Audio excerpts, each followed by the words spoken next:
Hello दोस्तों, नमस्कार। हमारे चैनल पर आपको हार्दिक स्वागत है। चलिए आज का वीडियो शुरुआत करते हैं। आज की इस वीडियो में हम बताने वाले हैं महाभारत काल में ऐसे कौन से योद्धा थे जिनको हरा पाना न के बराबर था। निस्संदेह भीष्म पितामह, उनको कोई भी नहीं हरा पाया। भीष्म पितामह को इच्छा मृत्यु का वर मिला था, अर्थात वे मृत्यु की इच्छा करने से ही उनका मृत्यु होगा।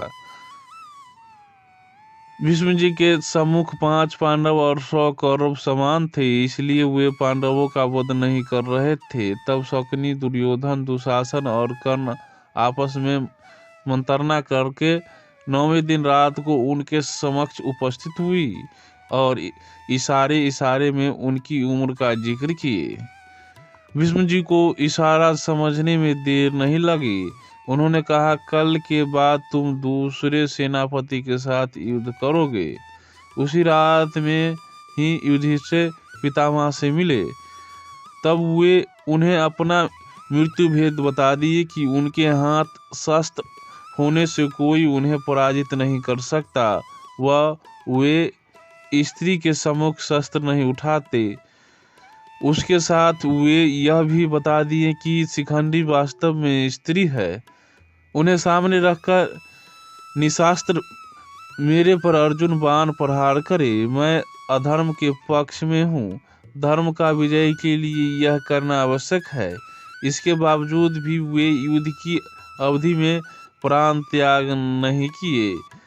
8वां दिन तक जीवित रहे और उत्तरायण में प्राण त्याग किए। वैसे द्रोणाचार्य को भी कोई पराजित नहीं कर सका। आचार्य पुत्र अश्वत्थामा के प्रति अधिक असक्त थे।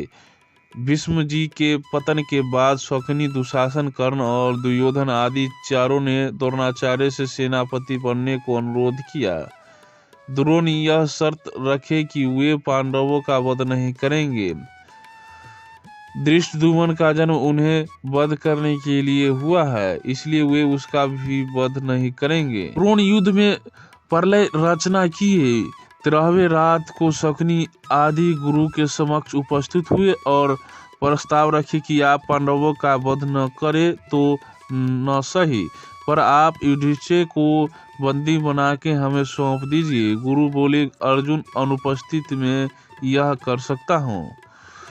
14वें दिन भेद प्रयोग करके संस्थापक लोगों ने अर्जुन को युद्ध का आह्वान किया और पिछड़ते हुए उन्हें बहुत दूर खींच लिया और फिर पलायन किया। अर्जुन इस भेद को तत्काल समक्ष लिए व तीव्र गति से लौटे।